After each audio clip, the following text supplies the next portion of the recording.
Okay, thank you very much. I'm to present the Baltic Sea strategy from a Swedish perspective, and the Swedish perspective in this case will be very much what we did during our presidency, because it was one of the main priorities for us during the Swedish presidency in 2009. To start, just where do I direct this? Well, I can continue until someone helps me with this, but to start with, the Baltic Sea strategy was a concept that we supported already with the new government starting 2006, and it was introduced through the first way we introduced the system or the strategy was by making sure that there was a support from the highest level, that is from the European Council, from the heads of states for the European Union. And this was done already in 2007 through the Council conclusions, right. The Council conclusions from 2007 in December. We made sure, and together with the Commission, that this was something that would be asked by the Commission to be presented in time for our presidency in 2009. There was in the writings of this strategy, there were some clear messages. First of all, of course, the fact that now with the enlargement of the European Union, 8 out of 9 member states are actually from the Baltic Sea region, and one of course is not, that's Russia, but the fact that so many member states all across the Baltic Sea region are members of the European Union should manifest itself somehow in the policy making of the European Union. And we thought the Baltic Sea strategy should be the vehicle for this. Of course, this also means that the sea itself, the Baltic Sea, with all its challenges, you see the picture here is very much a known picture for all of you, is the eutrophication, övergödning of the Baltic that we see almost every year, every summer. But it's a new message for the Commission and for the rest of the European Union. This is not very familiar to them. It's a future, I think, for many sea basins, but it's a very clear case for the Baltic already. It's the most seriously damaged inland water in the whole world. I think the Baltic actually holds the largest dead sea bottoms in the whole world. 7 of the largest areas are within the Baltic, so it's a very serious issue. And this, I think, was the message that was clearly convinced the Commission to actually pursue a strategy or a policy for the Baltic Sea region in itself. This is also further on linked to the integrated maritime policy, also a Commission instrument that was presented more or less in the same time in 2006. So this was the baseline in making the Baltic Sea strategy being delivered by the Commission. Also in the Council conclusions there was a reference to the Northern Dimension. The Northern Dimension is meant to be the vehicle for the third country engagement, the window to Russia, if you may, and also to Norway, of course. Even though Norway is also implementing many of the legal acts in the European Union, so it's easier to engage Norway. But Russia is actually engaged through the Northern Dimension. But it's very important to note that the Baltic Sea strategy is not just a Swedish invention. It's actually something that was invented by the European Parliament. So I'm very glad that we have a representative further on that will come from the European Parliament. She actually embodies both the Commission and the Parliament, because at the time, Ms. Hübner, Dr. Hübner, she was the Commissioner for Regional Affairs and the one in charge of proposing the strategy in 2009. And I think this is one of the few cases where political process has been started in the European Parliament and then launched through all the legislative bodies of the European Union, with the Council, the Parliament and the Commission. And this is a very strong help for us because we have the conclusive engagement by all these 3 institutions. And very important for us because it's such a new phenomenon in the European Union context. We don't have any strategy like the Baltic Sea strategy or any similar policy instrument previously. So we had these instruments, but we needed to do something. We needed to make this work during our presidency. We had a new political animal. We never seen this before in the European Union. So we had to make sure that we had some key elements in place if this was going to be something that would be more than just one shot during a presidency. And these three elements you will see in the picture, they are the making sure that the ownership is broad, it's manifested well in the region, but also among all the stakeholders. And also we needed to somehow confirm some basic principles. This is very important because it's a new concept not used or tried before. And we also needed some kind of governance structure to make sure this would actually be viable also after our presidency. The first key element was the one of ownership, and the Commission helped us very much in this. We had many stakeholder activities engaging all possible stakeholders. This was a movement actually coming from bottom to up. That's a bottom-up approach. You might say, and people might say that it is not, because the member states were very engaged and they presented many non-papers and many suggestions. But actually the Commission did take into account many of the proposals from the stakeholders' activities and all the stakeholders in the region. And I'm quite impressed by the transparency the Commission approached this. And the next issue was the way to include all the parties was to make sure this was a broad instrument. Some people claim or accuse us civil servants to suffer some kind of totality fever. We want to include everything, and maybe this reflects this. The 4 pillars are very broad. They take anything from environment, competitiveness, accessibility, and safety and security. So it's a very broad agenda, so to speak, for the strategy. But the good side of this is that it's also, there is something in it for all the member states, at least on the national level. All the member states feel there is something they can support in this. For the Swedish government, it's very clear. Environment issues, competitiveness is very important for us in the region. This is our home market. And the Baltic Sea is suffering, as I mentioned before. But from the other side, perhaps, there are other issues that are very important for the regional development. That could be the safety or the security of supply for energy, the links between East and West for transport and logistics, and many other areas such as competitiveness. So the broad spectrum actually helps us very much in engaging all the national governments. We also needed to make sure that this was going to be more than just a Commission responsibility. We engaged the Baltic Sea members to join in on a joint declaration that was taken during a conference we held for all the member states, but we had a separate meeting for the Baltic governments to agree on a declaration saying that this was actually something that was going to be implemented on a national level as well, and not just by being something that was expected out of the Commission.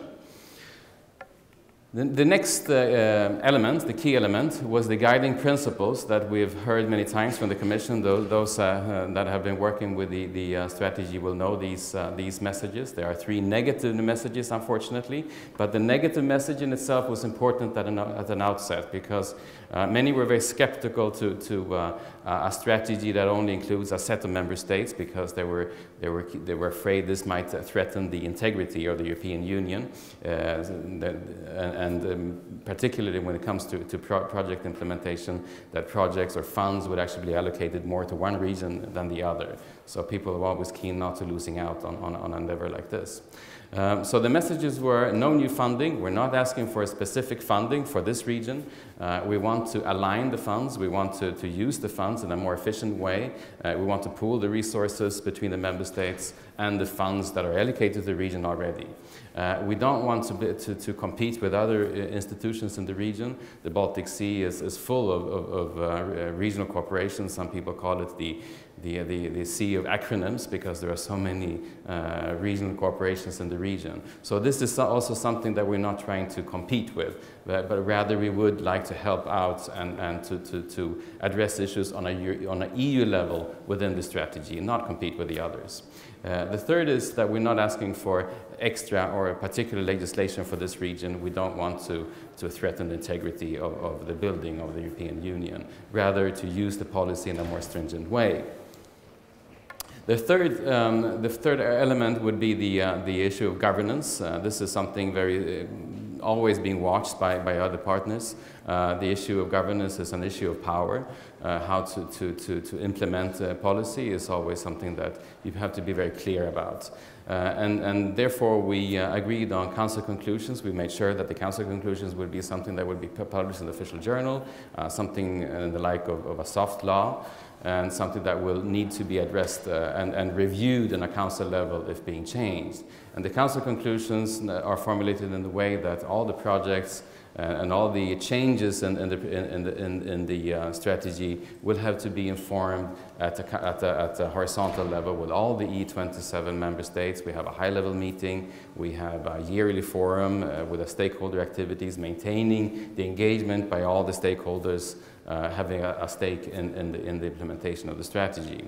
Another issue of the governance structure is the Commission proposal, who have invented a system where you have 15 priority areas, and these are all led by 15 priority coordinators, and the coordinators are spread all over the Baltic Sea region, and so there's a balance between all the member states. Some member states are leading maybe 3 or 4 of the different priority areas. And then you have on a practical project implementation, you have something called the flagship leaders, which are actually project leaders. And the third aspect of the governance structure is that you will have Baltic Sea members in presidency at council level every second or so year, up to at least 2020, I think. 2015 for sure, and after that it's a bit more uneven, but you have a Baltic member state that can actually have something to do with the Baltic Sea strategy and improve the system as such. So this is very much a living materia. You include newer projects, you include new aspects, and you review what you've been doing and the practical implementation of the strategy. So, at the national level, just make a brief comment on how we work in Sweden. We have a very, let's say, delegated responsibility for the implementation of the strategy. We have a secretariat, that's me personally, with some help. So it's not a very big secretariat, but we're actually coordinating the whole government services, the government offices at a ministerial level. So all the ministries in the Swedish government have a representative who is in charge of helping the implementation of the strategy. And the strategy in itself is then being implemented officially by at least 21 agencies, national agencies. And these have instructions in various forms to help out in the implementation of the strategy. 2 of these agencies who are presented here today, and that is Tillväxtverket, the Agency of Economic and Regional Growth, and the Swedish International Development Agency, have a horizontal responsibility, helping other agencies and helping the project implementation. So, what do we do next? Now we're it's 1 year since the adoption during the Swedish presidency of the strategy, and we need to take stock on what has been done. We've started the implementation of various projects. It's a long-term strategy, so delivering result is very difficult. But we have time when we need to do some kind of stock taking within the council level, and that's the plan for the Polish presidency in 2011. That's the second year of the 2011. Before this it's Hungary. And the Commission will present a report, a progress report, in June 2011, which will be presented to the Heads of States meeting in June, alongside with hopefully the adoption of the next macro-regional strategy, which is the Danube. And this will be hopefully a time to review the form of cooperation and some elements of the strategy. Personally, I hope we can elaborate a little bit more on the methodology. I would like to watch a little bit closely what the sister to the Baltic, if you may, the Danube region is doing, and they've taken our experience, but they've moved taken the next step, and that's to agree on political targets or objectives. They call it indicators. That you want to achieve with implementation of the strategy. The Danube region is very bold. They've said one of the targets is to double the real income in the region up to 2020, which I think it will be. I would like that personally, but I think it's a little bit beyond the horizon for the Baltic Sea region. But there are many other targets that I think actually we could identify, hopefully up to the next progress report in June 2011. Well, this is just the start. I think many other regions are going to do the same thing. There are many regions that actually face common challenges which they need to be addressing through the community acquis and the policy instruments of the European Union. One that has been mentioned, which is very much alike the Baltic Sea strategy, I think, is the Adriatic Sea and the Ionic Sea. But I can imagine many more in the region. I hope that this will be the fact. And to finalize, what we're trying to do is now, I think we can be a bit more self-assured and maybe borrow a little bit of American optimism and say we don't have three no's. We look at the other side of the coin. We have three yes. Yes, we can. That is the yes to alignment of funds. We can proactively work to make sure that the funds are used or formulated within the next financial framework in a way that this kind of cooperation will be more supported in the funding instruments. That could be for cohesion funds, it could be for the trans-European networks, it can be for various kind of policy instruments. And also, we would like to cooperate more with the region organizations in the Baltic Sea region by aligning our work and making sure that we're not competing, but rather supporting each other. And we can help with the European Union instruments when we work, for example, with the Council of the Baltic Sea States.